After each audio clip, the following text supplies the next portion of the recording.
From 11FS, this is Fintech Insider News, and I'm your host, Ross Gallagher, Ventures Director at 11FS. Thanks for downloading this podcast. If you like what you hear, why not recommend it to a friend? This week, we're talking Apple Pay face a lawsuit in the States, but launch a new open banking service in the UK. What does this mean for the future of open banking propositions? And Revolut move one step closer to getting that elusive banking license, or maybe not.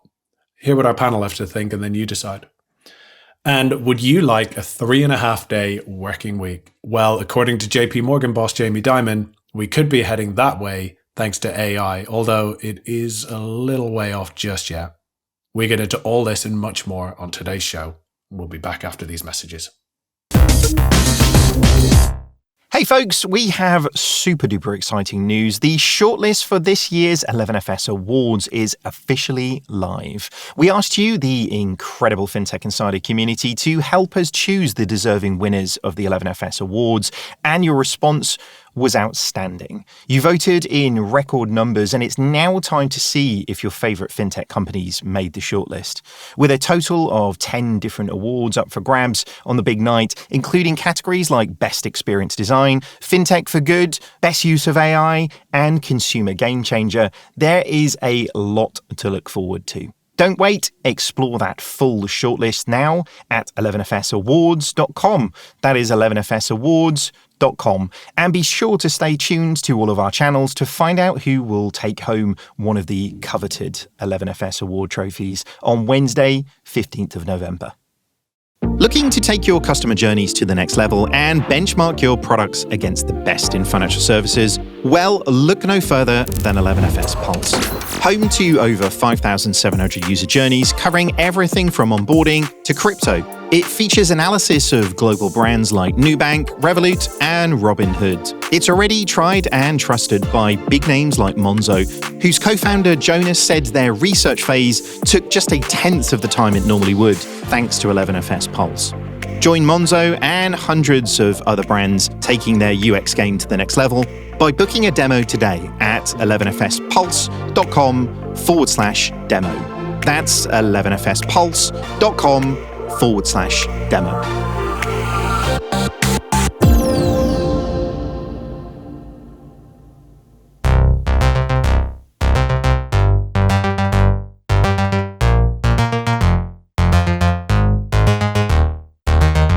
Hello and welcome to episode 790 of Fintech Insider. I'm Ross Gallagher, Ventures Director at 11FS, and I'm joined this week on Fintech Insider News by three great guests to break down this week's biggest stories in fintech and financial services. Firstly, making his Fintech Insider debut, we have Simon Merchant, co-founder and CEO at Flagstone. Simon, it's a real pleasure to have you on the show. Maybe you can just introduce yourself to our listeners and just give us a little bit about you and Flagstone.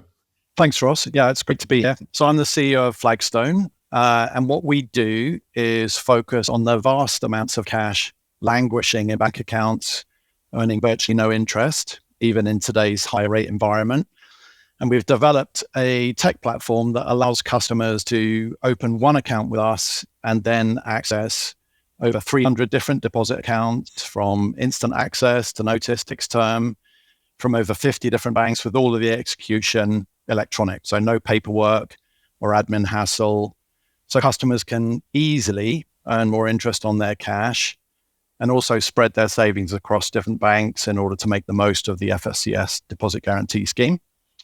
We've been going since 2013, and today we're at £10 billion in assets on the platform, and we're growing fast. So we're adding over £1 billion in new assets every quarter.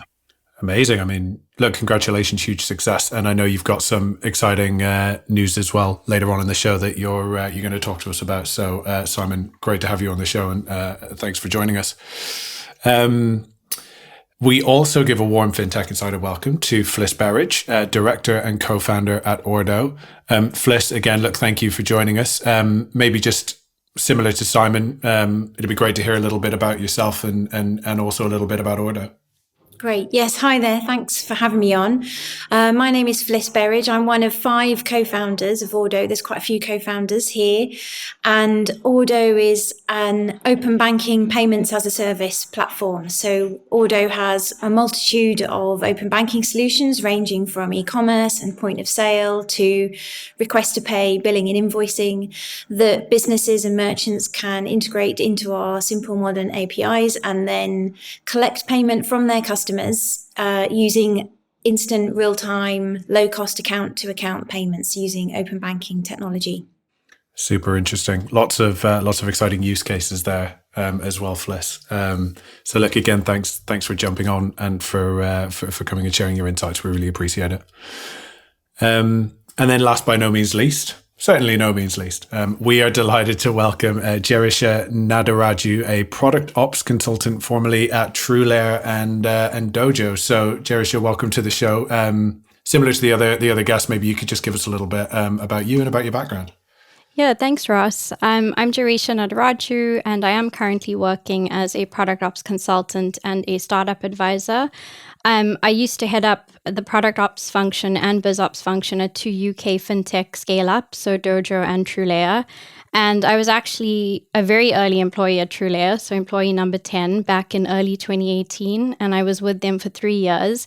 So I've definitely seen the beginning of the open banking journey in the UK. I currently also run 2 podcasts. So I have Product Ops Podcast, which sort of shines a light on this emerging function. I just wrapped up season 3, and we had Teresa Torres on as a final guest, who's big in the product world. And I've got a special bonus episode with Melissa Perry coming out soon. And I've just launched another podcast for women in tech called The Other Half with a friend and former colleague, actually a colleague from TrueLayer, Joe.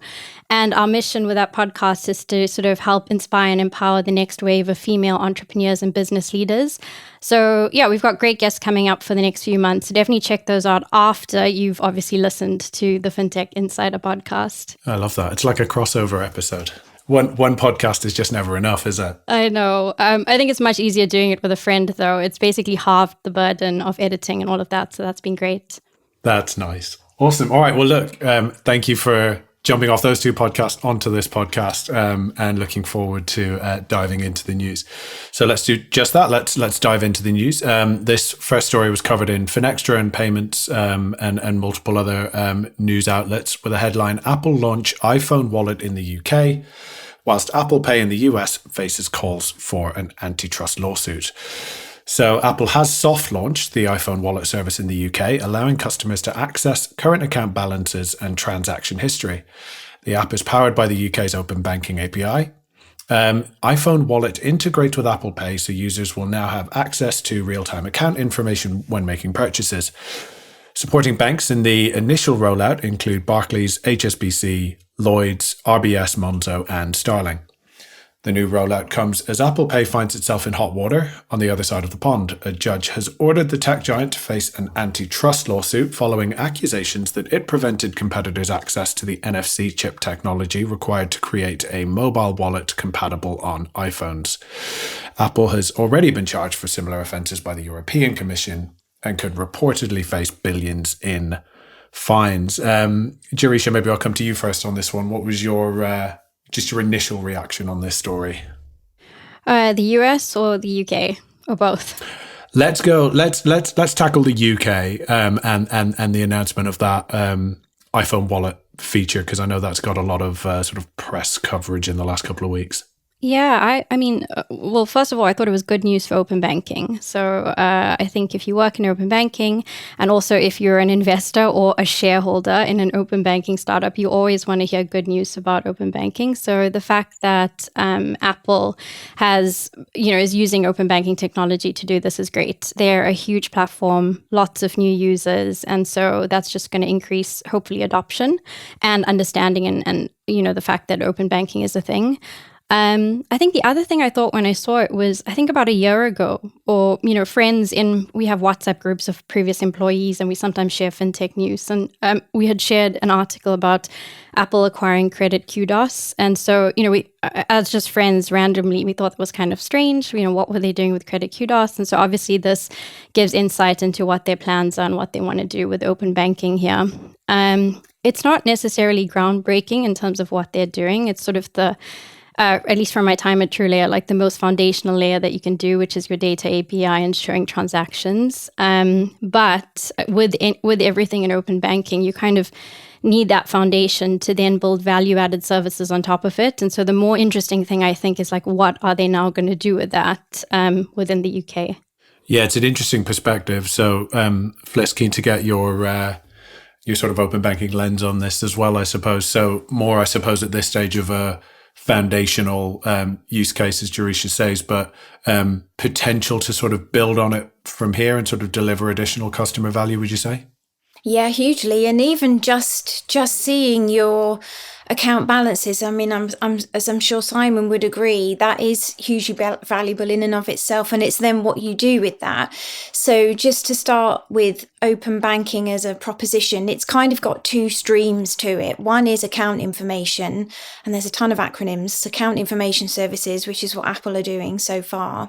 And that allows you to see your account balances across a number of accounts. So you can see what you are and where you are with all your finances and know where you've got money and where you haven't got money. And as Simon said, where you may have money languishing, not working hard enough for you.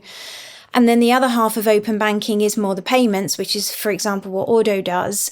And then that facilitates real-time movement of payments that goes from the payer's bank account instantly into the biller's bank account, whoever that may be a merchant, or it may be a savings company or your credit card company that you're paying off. And that money moves instantly. And so for Apple to beginning to move into this, I agree with Gerisha. I think it's great for open banking. Apple have got a great following, loyal customers that trust Apple.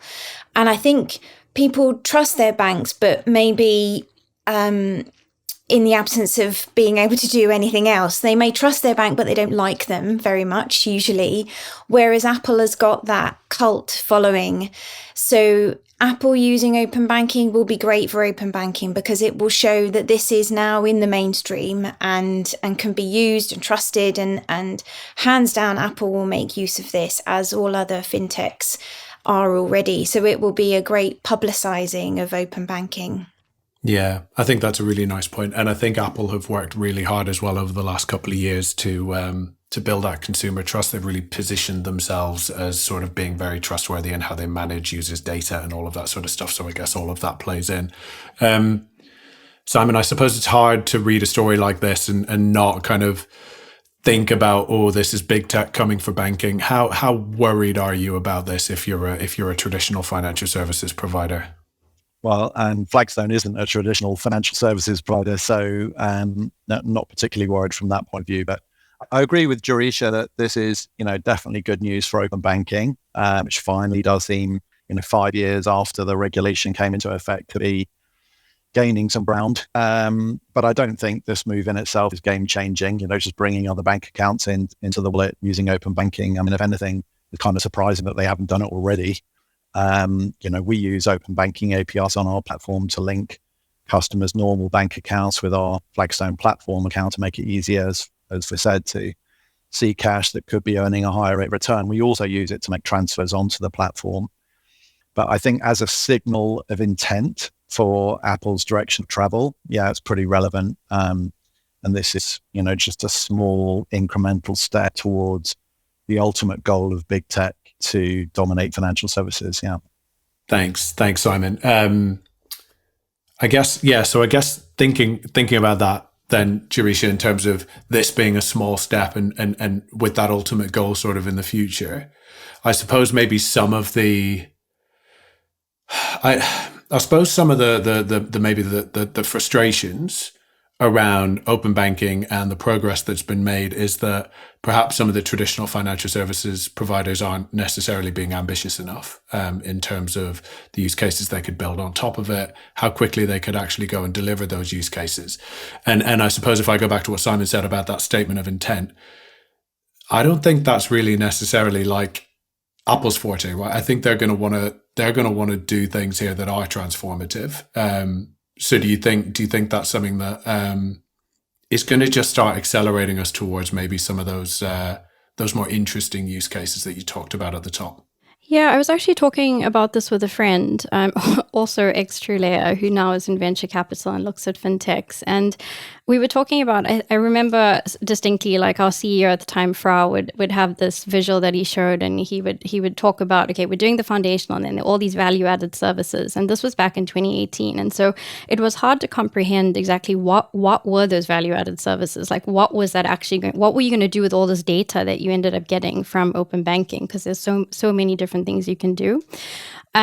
I think what we are seeing, I know you said the traditional companies are maybe not going fast. I don't know if you're talking about like big banks like Barclays or those people, or like smaller fintech players, because they are trying and they're doing interesting things.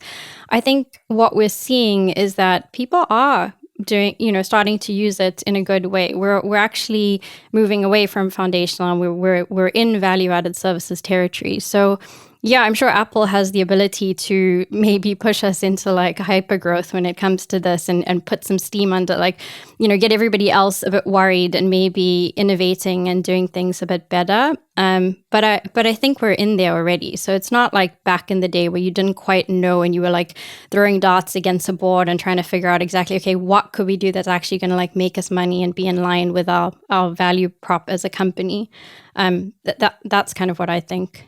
Yeah, I guess in terms of it's probably worth clarifying in terms of some of those frustrations. I know recently there's been some criticisms of the OBIE. I know there was lots of signatories that signed an open letter around how fast we were sort of moving some of those smaller fintechs. So yeah, with some of those bigger providers, I guess, that I was talking about and sort of wanting to, I suppose, accelerate through the next phase of development.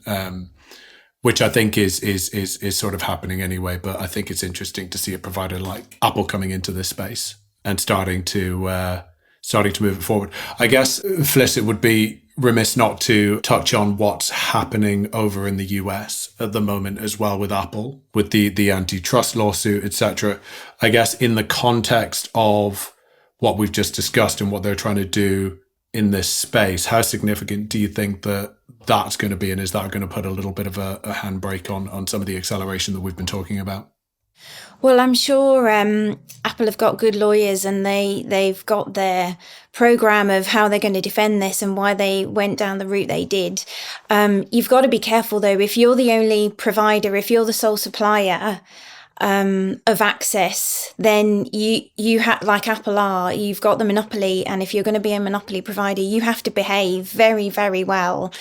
You have to be squeaky clean. So Apple need to be careful. And there's similarities in the UK with variable recurring payments in open banking, and there's CMA order work that was mandated as a banking remedy that has got going and has allowed open banking payments, single payments, to take off in the UK. And the one use case for sweeping for variable recurring payments, which is sweeping to get going, and lots of fintechs are live with those solutions and propositions. What we need to get over now is variable recurring repeated payments that aren't mandated, and that is trickier because each bank, fintechs need to have access to each bank's customers' accounts, and they are the only providers to their own customer accounts. So it's there's one supplier, you have to behave very well, you have to be seen to be allowing access that is fair and transparent and open, and not stopping other competing innovative services occurring and being created. Yeah, there's such, huge transformative potential, which is what we're talking about, right, around sort of variable recurring payments, I think, when you start to look forward. But Simon, picking up on the point around a monopoly and that sort of antitrust lawsuit, I suppose it's a very fine balance between sort of protecting your competitive position and, as Fliss says, sort of behaving appropriately as a monopoly. Yeah. I mean, look, I'm definitely no expert here, and competition law is a really complex area, and this looks like a situation at the really complicated end of that spectrum. I can comment on it from a layperson's point of view. I mean, I think competition authorities are there to protect consumers. And if you think about the situation on any one given day, that's a relatively simple question. Thinking forward 10 or 20 years makes it infinitely more complicated and way more difficult to make these judgments. So, on the one hand, you can see how the monopoly on Apple Pay allows Apple to charge fees to card issuers without fear of being undercut.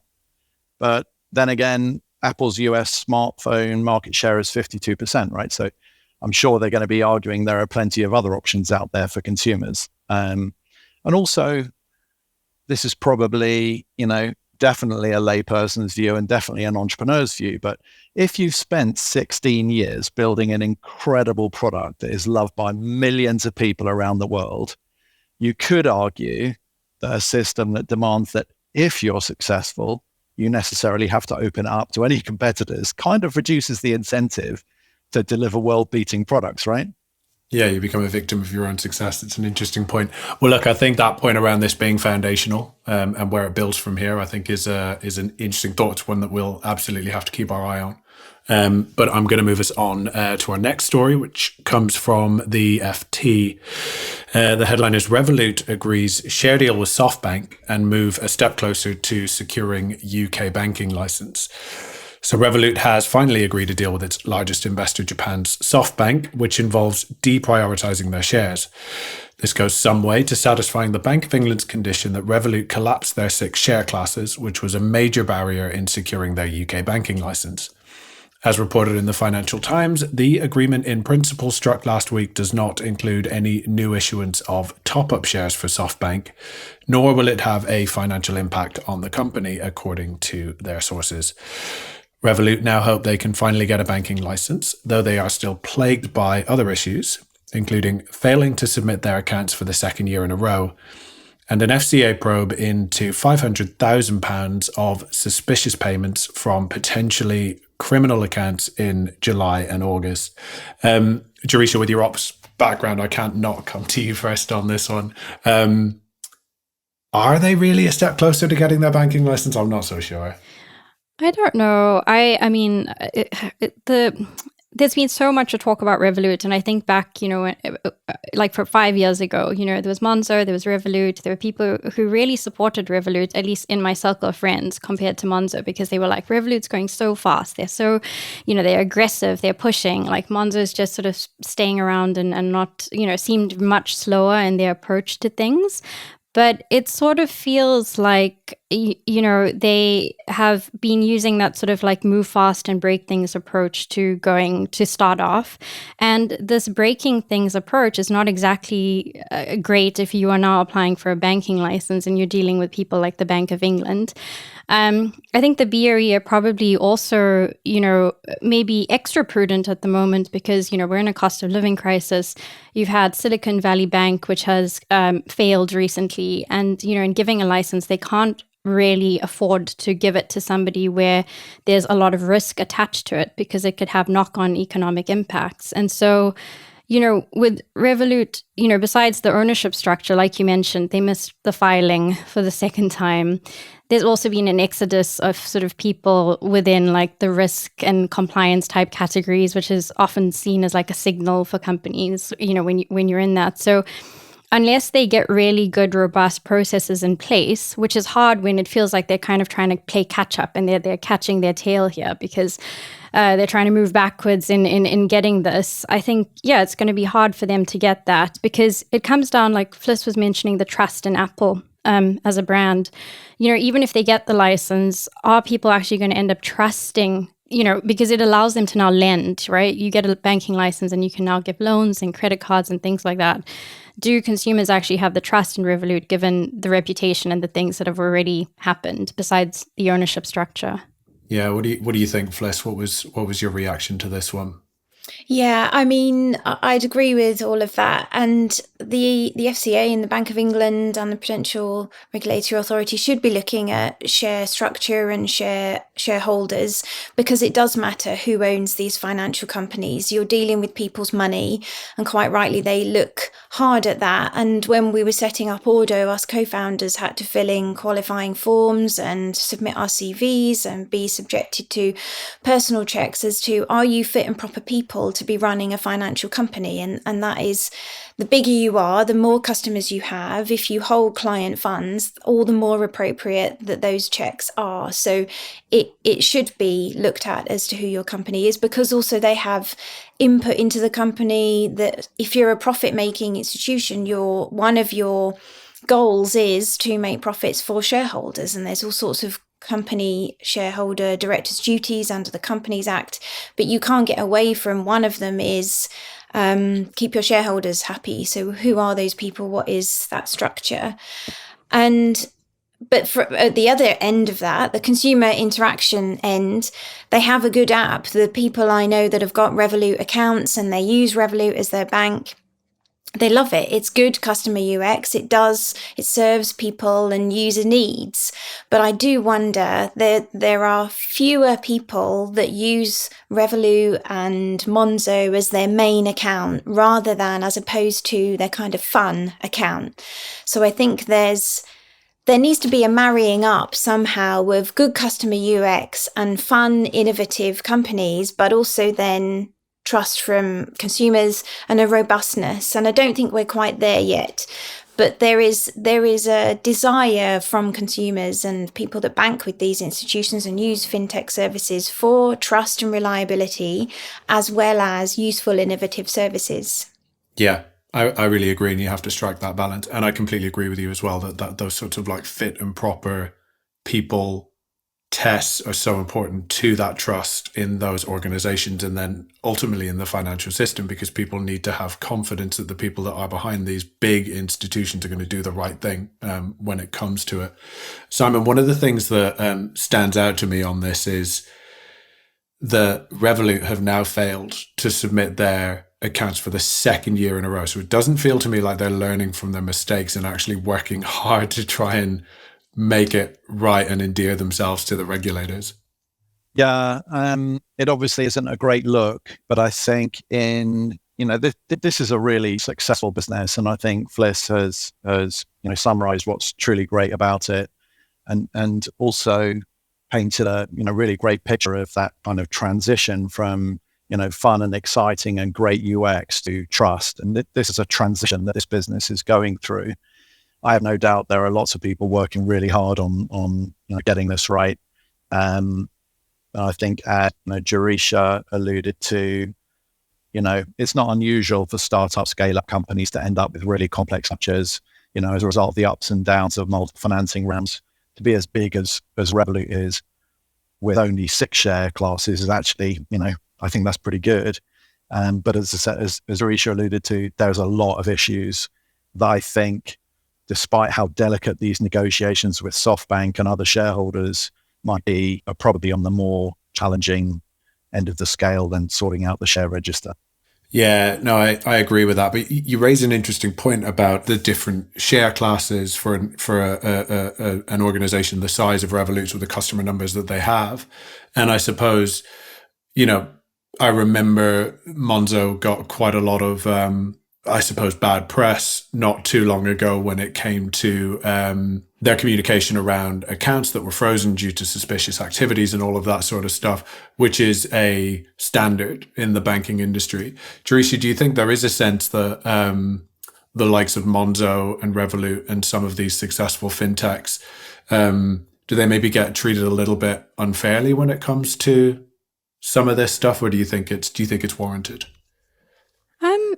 Maybe. I mean, look at who, if you think about banks, you've got like Barclays and NatWest, and you've got such old school financial institutions. And then in a way, you've got these like new challenger banks coming in, who are starting from scratch without history, without all of those things. And so I think also for regulators and people who are looking at them, I do think there's going to be some sort of maybe bias that comes in, that obviously you want to test that they're going to be able to scale and have robust processes in place to handle being a bank and what comes with that. So potentially, one of my friends was telling me that, and she works in compliance, and she was saying, with some of these companies, they're almost like they're fintechs, but they started as tech companies. So forget the fin. It's all about being a tech startup and working, really quickly. You've got to be innovative. You've got to do things.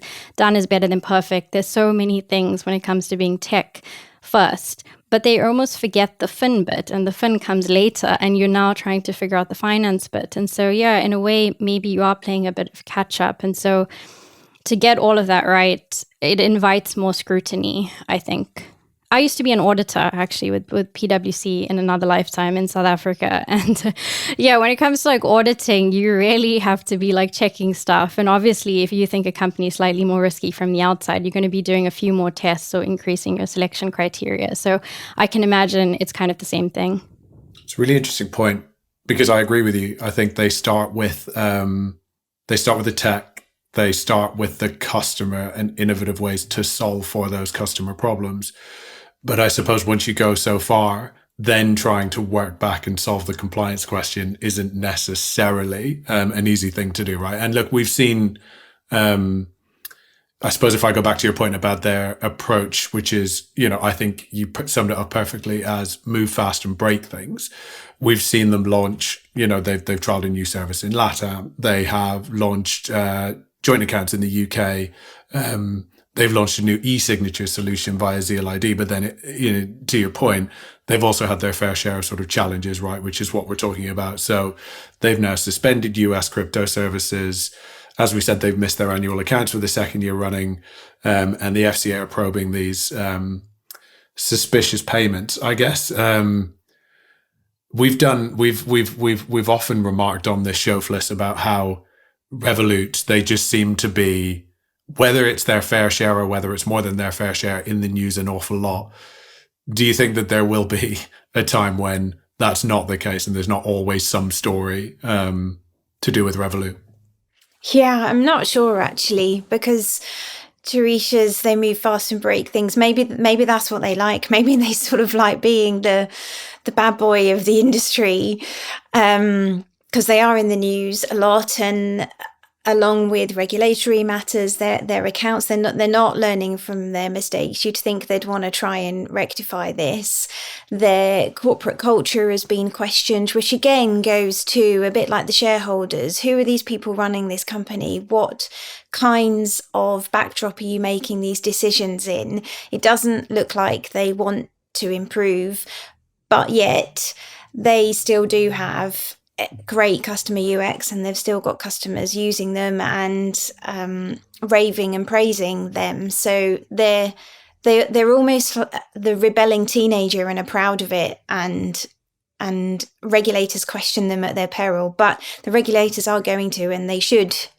Yeah, and absolutely they should be. You're so right. Like Simon, their customers love them, right? And they are obviously successful off the back of that, and I suspect will continue to be so. Yeah, I mean, I step in, I think, to defend Revolut a little bit here. I think, up to now, Revolut has built an amazing business by focusing on delivering great UX via its app, being incredibly agile. No doubt not being a bank has enabled them to focus all of their resources on rapidly delivering, amazing products and services through a great user experience. Now they feel that to take this further, they need to secure a banking license in the UK, and that's a really different business. And they're coming under scrutiny, as a result. I don't think they're being treated unfairly. I think the standard is the same, and the regulator is applying the same standard. And as Fliss has said, the standards need to be high when you're looking after UK retail deposits. The standards of governance and so on, risk management, compliance need to be high. But that's, those challenges are non-trivial, right? They really are non-trivial. That is, and lots of incumbents struggle with those processes and are, regularly admonished by regulators for, challenges in their business models for addressing those regulations. Being a regulated bank in the UK, that's a really different business. So I think it's going to be interesting to see how they make this transition, because undoubtedly right now they're in that transition period, and hopefully sort of retain everything that's made Revolut such great success. The fact that its customers love, the app, as they enter a segment of the market where, let's face it, agility and customer experience have not historically been the key success factors. Yeah, no, they absolutely haven't. Well, look, I mean, two big stories to get us started. Two, I think, that are going to continue to evolve, and one that we'll continue to keep an eye on. But I am just going to take us to a quick pause here, and we will be back with more great stories very shortly. A lot of you know 11FS for our chart-topping podcasts, our events, videos, reports, and a bunch of other cool stuff that we do. But what a lot of you don't know is that this is just all our side hustle. We do so much more than that. At 11FS Ventures, we're partnering with ambitious businesses around the world to design, build, and launch truly digital financial services. We are building banks, shaping new propositions, and growing existing offerings that change the fabric of financial services. And our design, research, strategy and engineering experts are working to improve your customers' relationship with money. To find out a little bit more, check us out at 11fs.com/ventures. All right, welcome back to the show. Before we get back into the second half of the news, a note to go check out our most recent Fintech Insider Insight show. David Barton Grimley is joined by Pranav Sood from Airwallex, Valentina Christensen of Oak North, and the wonderful Sarah Kashansky to expand on some of the key themes from our recent research report on digital commercial banking. In this highly insightful chat, see what I did there? They outline the 6 characteristics of digital commercial banking, which are automation, standardized, extendable, real-time, contextual, and embedded. They take a closer look at what they are and how they can support a more efficient, more reliable, and more secure industry.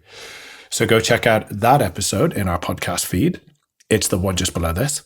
Or alternatively, you can access our full digital commercial banking report for free at 11fs.com. Okay, let's get back into the news. Now, this story comes from the Fintech Times.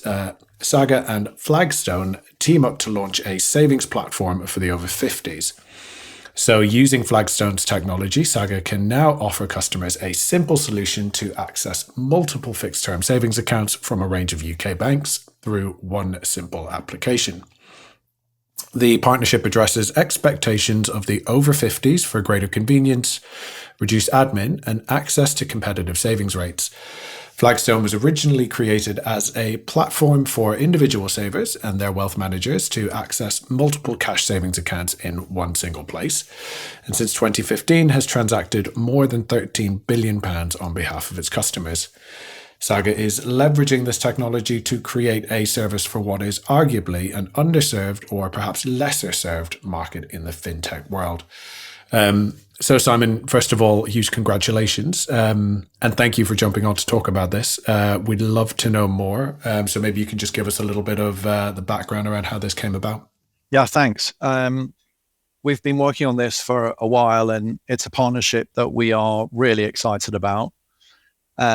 So yeah, we've white labeled our platform for Saga in order to provide their customers with attractive deposit rates from FSCS protected banks in the UK.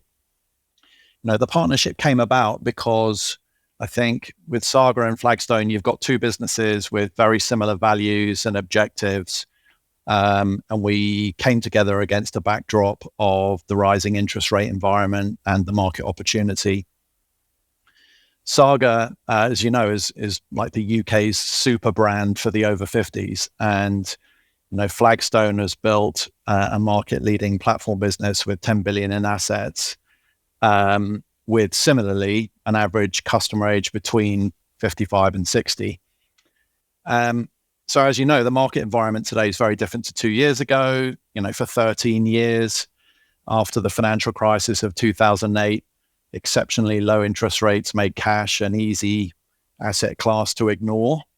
But with the base rate now at 5.25%, it's 50 times higher than in late 2021. 12-month rates are above 6%. Instant access is above 5%. So ignoring cash is just no longer an option. UK households have got about 1.7 trillion pounds in cash holdings, and nearly 1 trillion sits in easy access accounts with high street banks. And obviously, that means it's not earning much interest. So fintechs and other UK household brands with financial services aspirations, they ignore cash at their peril. It's a huge asset class, which since 2022 has really returned to its rightful place as the cornerstone of individual savings and investments. It's a staggering statistic around the proportion of that cash that's held in instant access savings account, as you say, with those high street banks. And as you say, quite rightly, we all know that that's not performing as well as it could be. I guess what's the opportunity in that sort of over 50 space, Simon, specifically, and maybe what are some of the challenges in launching fintech platforms to that audience? Well, our analysis and the reason we've built our business the way that we have, and that we were and are so excited about Saga as a partner, in addition to our other partners who are most of the UK's big wealth managers, is that something like 86% of that 1.7 trillion pounds, so 1.5 trillion pounds, is held by households over 55 years of age. So for me, it's actually amazing that this opportunity has been so underinvested by fintechs. And I think there is a case to be made that there's too much of a focus in the fintech market on the younger generation. I think at least part of the answer for that lies in the funding market backdrop for the past 15 years, where, because interest rates were so low, valuations based on revenue multiples were unrealistically high. And there's a lack of focus, at least with any kind of discipline, on unit economics. Once you start to apply discipline around unit economics and your business model and focus on profitable growth, then creating attractive propositions for a 1.5 trillion pound market of households over 55 holding cash savings, makes a lot of sense. Yeah, no, absolutely it does. Huge market opportunity. Fliss, I mean, it's an incredibly interesting proposition and an interesting story. What was your initial reaction? Yeah, I thought good for you, good for Flagstone. There is a concentration on the younger people in fintech, because you need people to be either signed up to online banking or be able to use apps. And unfortunately, that isn't often older people. But there are, I think of my mum interacting with these sorts of tech platforms. She'd run a million miles, but she's not everyone, of course. And there are older people that do want to engage, and they should be thought of too. So absolutely, it's great. Yeah, I think for me, this solves, a real problem. We talk about it at 11FS as this sort of service gap. I mean, it's fine to have an instant access savings account and be able to open that, and that as a product is fine, and then you functionally at least have somewhere where you can put your spare cash. And I suppose the service gap is that bit that says, hey, wait, actually you're earning next to nothing there, and if you move it over here, you could earn an awful lot more. So I think solving for that, I think, is huge. Simon, do you want to come in on that? Yeah, I mean, I think it's important, really important, not to underestimate the tech savviness of the over 50s, right? So there's no question that once you get to the upper age ranges of that demographic, then you'll find more vulnerable customers that you need to make sure your business protects, and more customers who won't be interested in using technology directly to manage their own money. But when you think about the over 50s market, let's remember, this is a generation that's been living with the internet and internet banking now for over 20 years, right? My colleagues at Flagstone take great delight in pointing out that I'm now firmly in Saga's target market by age. And yet here I am at this ripe old age running a 300-person fintech business. More seriously, Saga does a lot of in-house research and continually surveys their customers who have incredible brand loyalty to Saga. And through this research, they've got great insight into what over 50s across the UK are looking for in money and savings products. And they're looking for convenience, accessibility, lack of friction, a reduction in admin and paperwork, because they're time poor for different reasons that 25 or 30-year-olds are time poor, but nonetheless time poor. And above all, competitive savings rates, so they can have the confidence that their money's working hard for them. So, this is not, this is a broad demographic, 50 upwards, right? And very large proportions of that demographic, and therefore very large proportions of that extremely valuable target market, are extremely tech savvy today. Yeah, and I expect financially savvy, right, and want to get the best returns and know that their money's performing as best as it can. Gerisha, keen to bring you in. What's your sort of what are your thoughts? What's your reaction to this one? I think it's great. So yeah, congratulations, Simon, on that. Like Fliss and Simon have already said, I think it's an underserved market when it comes to, we talk about fintech opening up things for financial inclusion, but yeah, a lot of it is targeted at younger people. And so this is great. And like Fliss was saying, I was thinking about my mom, who's in her 60s at the moment and is sort of has for various reasons had to start using things like, mobile banking and doing more payment stuff. But one of the things she still does, and she's had to start looking at investments and things, is she is more comfortable, obviously, dealing with a human being, and has a financial advisor now that she speaks to, and gets a lot of, she's able to use the apps and do stuff, but she also likes being able to talk through things with an advisor, especially when it comes to investments. And so, Simon, I was just wondering, what approach are you taking? Obviously, it's a very broad category, like you said. I assume people in their 50s, pretty tech savvy, and then as you go 60, if you get to 70, it's probably going to be more difficult. Is it sort of like going in, like when you get a new iPad and you go into the store and somebody's going to walk you through it and you get that sense of safety and so you come out and you feel better? Or how are you going to sort of tackle getting people onboarded or actively using this in adoption? Yeah, it's a great question, and it's one that occupies us every day at Flagstone.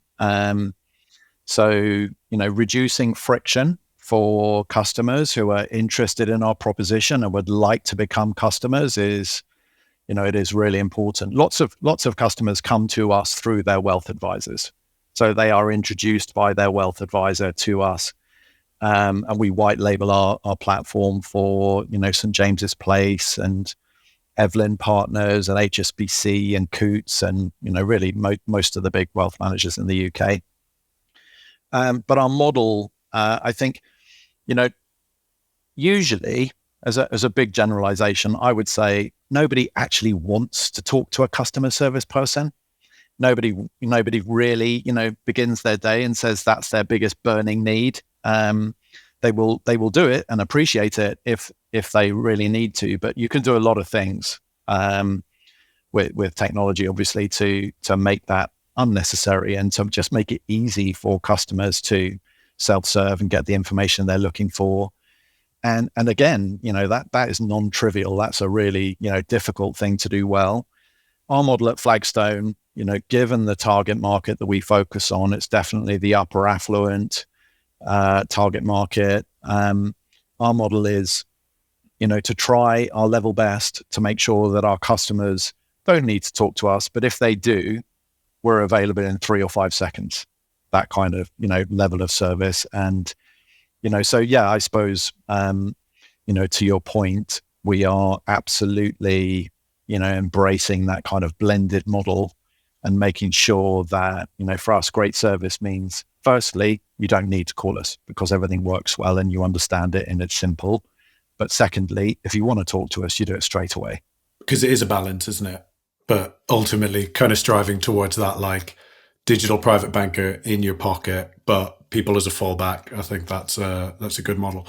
Also, Gerisha, that was an awesome question. And if you want to host a third podcast, I think we could make that work. All right, great. I am going to move us on to our next story. So this one comes from Fintech Magazine with a headline, Financial Wellbeing Startup Mintago secures $4.75 million in funding. So the UK financial wellness app has raised $4.75 million in order to accelerate its growth and enhance its platform. Mintago sells their platform to companies who can create a branded financial support solution for its employees. Features include a pensions and savings dashboard, a suite of educational resources, and access to financial advice and support. Through the platform, launched in 2019, Mintago has attracted attention in recent times as employers look for ways to support employees through difficult economic times. So, Fliss, I'll come to you first on this one, but I suppose that's the key point right now, isn't it? It's those difficult economic times, that sort of cost of living crisis, and this feels quite timely. Yeah, I mean, never more needed, right? There's certain things that people can get anxious about in life, and it's often finances and technology. So I find myself in an area where I've smashed those two together. And I think a lot can be done to help those two areas. And mental health it's been a taboo and therefore stigmatized for too many years. And it's now all these things are now beginning to be talked about, and talking about them is the first step, and making them not a thing that you should be ashamed of and that you have to sit in a dark room and tackle by yourself. So we need a variety of ways to tackle this and help this and support people, everyone going through these periods at one time or other in their lives. And an app platform will reach a certain number of people, and that's fantastic. So companies providing this kind of service, I think it shows what that company thinks of their employees and what that company prioritizes and how they want to support. It's not just about salary, it's about lots of things, demonstrating that you don't necessarily require your employees to work late all of the time, and only if it's urgent and important, and limit that when and if it happens at all, those sorts of things. And in the realms of finance in particular, a while ago, I read this quiz in a magazine, because I love doing quizzes that tell me what sort of personality I am. And one of them it posed a really funny question, and it said, if money were to knock at your front door, what does money look like? And just thinking about, what do I think of money? What are my beliefs about money? Led me to then think, right, so that's going to be a worry point for me. That's going to cause me anxiety, irrespective of whether I'm in an uptime or a downtime. Finance is one of the things that people often worry about. And it's great that there's a platform out there to help businesses support their employees. And I think there's no reason why it shouldn't be hugely successful. I think that's such a great point. I think money, as you say, is a hugely emotive thing, isn't it? And I think financial well-being and just general well-being are inextricably linked, right? And I think if you think about this in the way that Mintago are, and you know, the impact potentially of getting this right could be huge. Gerisha, what are your thoughts? Yeah, I mean, I think financial education is so important. I mean, I think it's great that Mintago are doing it at an employer level. I think we need more at a school educational level. Like, we need to learn much more about our finances at a younger age. I think it can also be so confusing. I am a very financially literate person. Like, I was a chartered accountant. I also did my CFA exams. I used to work in investment banking, and still coming into startup and like getting your share options and dealing with your pension and all of these things, you know, you get sort of like sometimes a one-off conversation with someone about what happens under different circumstances. It's still very confusing. So you almost want it to become something where it becomes a habit, where it's not once off. So yeah, I think having if they're doing it well, that's the other thing though. So I think as an employee, getting lots of benefits is great. I actively used to use like my spill therapy, and then we had things like Peppy, which helped with things like fertility and whatever it was. Great benefits in tech. But the thing I wouldn't want is to have another app and like log on once and then see something and then actually just like not engage with it, because the content and what they're doing and what how they're helping you sort of manage your money is not exactly great. So if they can get it right, I haven't played around with it, I don't know what it is, then they've got something that actually, you know, people need, because you need to understand more about like investing and stuff about your pensions, etc. So yeah, I think if they do it well, then it's definitely something that fits really nicely alongside, like Fliss was mentioning, mental health benefits that you get and things like that. Yeah, well, you raise a couple of interesting points there, Simon. Do you think that this actually has the potential to, I suppose, plug a market need, a gap, And then I suppose there has been some reticence, some hesitation from some employees who feel like companies might be using this to keep tabs on them, or they don't quite, I suppose, trust their motivations for making a tool like this available. What are your thoughts? Yeah, I mean, firstly, I think Gerisha makes a great point about financial education in schools. As the parent of 3 university educated but financially illiterate kids, that definitely strikes home with me. And I'd like to say, kudos to Mintago for getting a raise done in this market. I think that's a really, they deserve real congratulations for that, and it obviously means that they're onto something and have something worth a look. This is definitely something which we as a business take seriously. We provide a lot of support around financial well-being and mental health, menopause, fertility, and so on to our team. And I think on your trust point, Ross, I think it fundamentally comes down to engagement of the team with the business and trust between the team and the business. If the business says, look, we have absolutely no interest in spending any time looking at how much you're saving on a monthly basis, or what you're learning about from a financial well-being point of view, then I think that some businesses, their teams will trust and believe that absolutely, and others won't. But that goes, that's a much more fundamental issue that those businesses need to grapple with than whether or not they're providing a financial well-being app.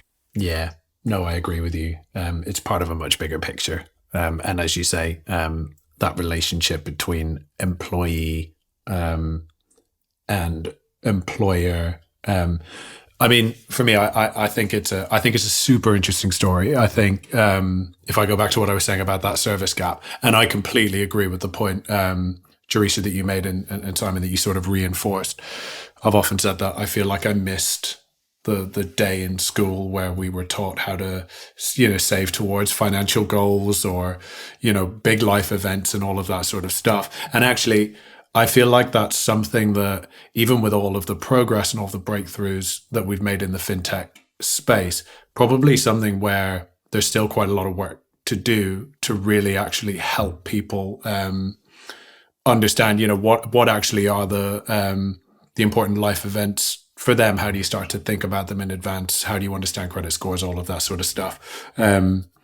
So I come back, Fliss, to your point earlier on that, there's huge potential actually here for this to do something materially different, but then the impact goes far beyond just people's financial lives and people's financial context. It is that point about, I suppose, that sort of like financial well-being, that overarching well-being, and sort of like financial empowerment. There's something about, if you equip people with the right knowledge and the right tools, then it's a really strong foundation to then build from and achieve things that maybe otherwise, if you weren't thinking along those lines, you wouldn't necessarily achieve. I'll get off my soapbox. Fliss, I'll come back to you for your sort of final word on this. How would you sum it up? I think looking at a person holistically, and their work life and finances are a huge part of that. And if employers are wondering, is this worth me spending money on? Is this worth me investing in? I'd say, do you want to, if what you're focused on is getting the most out of your workforce and creating profits, if that's your baseline, and that's, even if that's as far as you think about, then yes, because the calmer and more confident your employees feel, the better they're going to be workers for you. But actually, it gives benefits far beyond that even. I love that point. It's not just a little perk. It's actually kind of win-win. It benefits the employees. It benefits the employers. And I think that's a really nice point to wrap up this story. So I will move us on to our next segment, which is our big click energy segment. Regular listeners will know that this is a quick fire roundup of some more click-worthy news this week. The first one comes from Business Cloud with a headline, Weavr shuts down, only months after acquisition. So embedded finance business Weavr purchased payments in March 2023 for its open banking services. After just 7 months, Weavr announced the closure, forcing all customers to find a new home or migrate to Weavr's own platform by the 30th of November. Weavr will continue to use the technology, and approximately 700 staff will be impacted, but no job losses have yet been announced. Our next story comes from AltFi with the headline, Experian launches checking account and debit card. So Experian's new checking account and debit card products make use of Experian Boost, their open banking enabled feature. The feature incorporates payments such as subscription services into customers' credit scores. And more than 14 million people currently use Boost, and the new checking account gives them access to free ATMs worldwide and the ability to access their paychecks 2 days early. All right, there we go. And now on to our And Finally segment. This, as you know, is a look at something more offbeat from the news this week, which is always a nice way to end. This one comes from Finextra with a headline, Jamie Dimon predicts a 3.5-day working week, and it's all thanks to AI. So in an interview with Bloomberg, Dimon has suggested that AI could revolutionize the working week. He says, and I quote, technologies always replace jobs. Your children will live to 100 and not have cancer because of technology. And literally, they'll probably be working 3.5 days a week. Simon, I'll come to you first on this one. I mean, if we're thinking about 100 years out, and how things could potentially have revolutionized. I'm not all that inspired by a 3.5-day working week. I don't know about you. No, I know what you mean. I think 4 could work pretty well for me. I love what I do, because I work with great people and I'm always learning new things. And, that's an amazing privilege. So I'd be very, very reluctant to give that up. Nice. I like that. Yeah, spin it on a positive.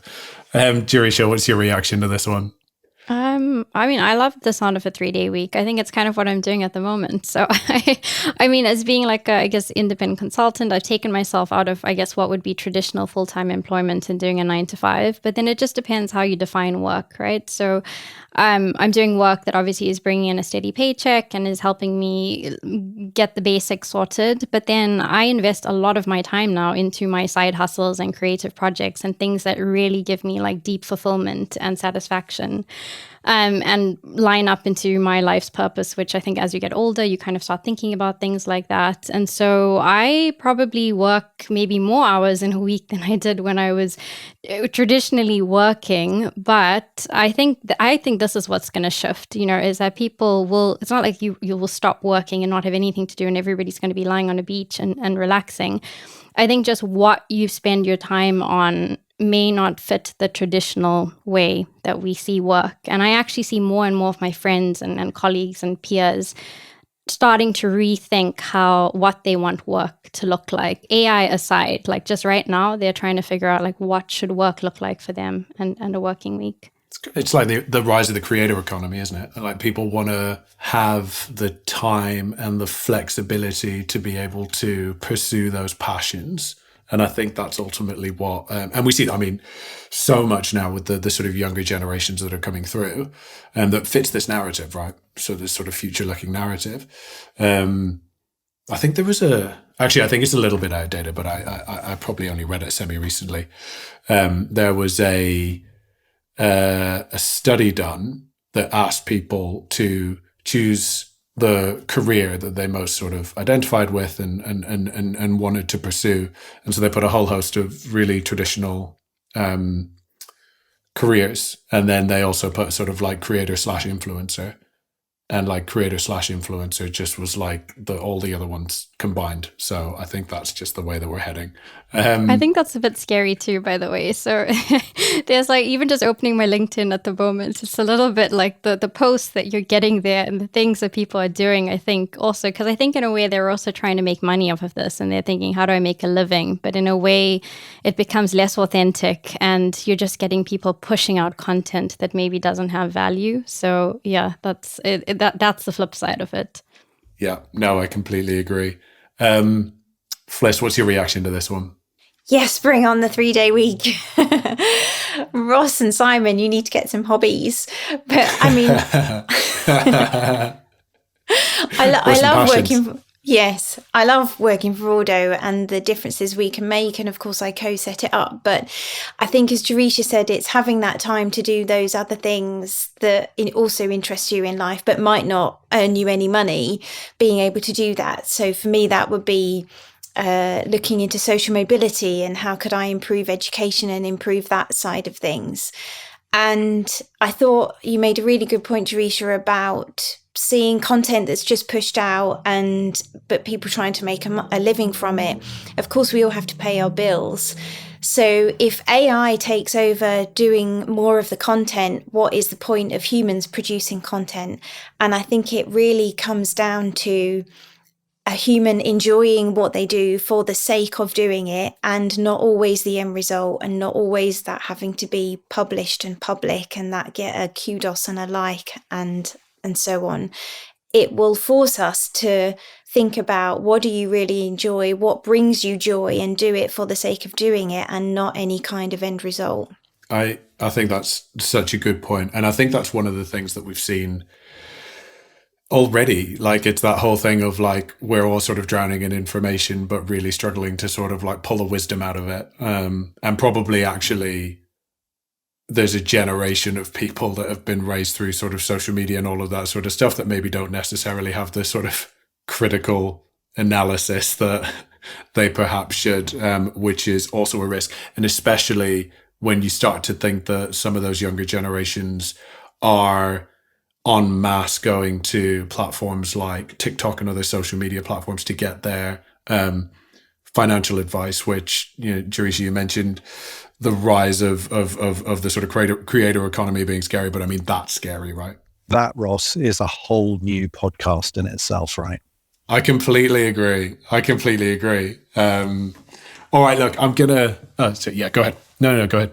Sorry, Ross. I was going to add a point, but I was just going to say on that, the whole thing about like, especially young people going to TikTok to get their information and find out things. We're talking about finance, but I did my first angel investment in a company called Luna recently, who basically are an app for teenagers to help provide guidance on, you know, learning about their bodies and things that are happening. And one of the things they mentioned is that, young people are going to TikTok and the things that they are learning there are not necessarily what is backed by medical professionals and things like that. And so Luna is trying to create, you know, have engaging content that is a little bit sort of like TikTok, but really backed by science and by people who should be educating your children about it. I just wanted to mention that. No, I completely agree.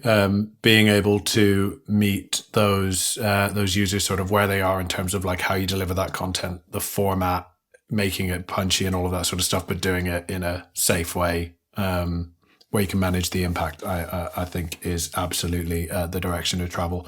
I'm going to wrap us up. I could continue to talk about this with you guys, as I'm sure you could, but I'm sure we all have places to be. So that does wrap up this week's Fintech Insider. Thank you so much to today's guests. Where can people find out more about you? Let's go around the virtual room. Fliss, let's start with you. Oh, thanks. So go to ordopay.com and check us out. Excellent. Gerisha, how about you? Just find me on LinkedIn. So Gerisha Nadaraju, look me up on LinkedIn and you'll find links to Product Ops Podcast and the other half there too. Excellent. All right. And Simon, how about you? Yeah, LinkedIn also. So Simon Merchant and Flagstone, you'll find me there. Superb. Thank you guys so much for joining. And thank you for listening.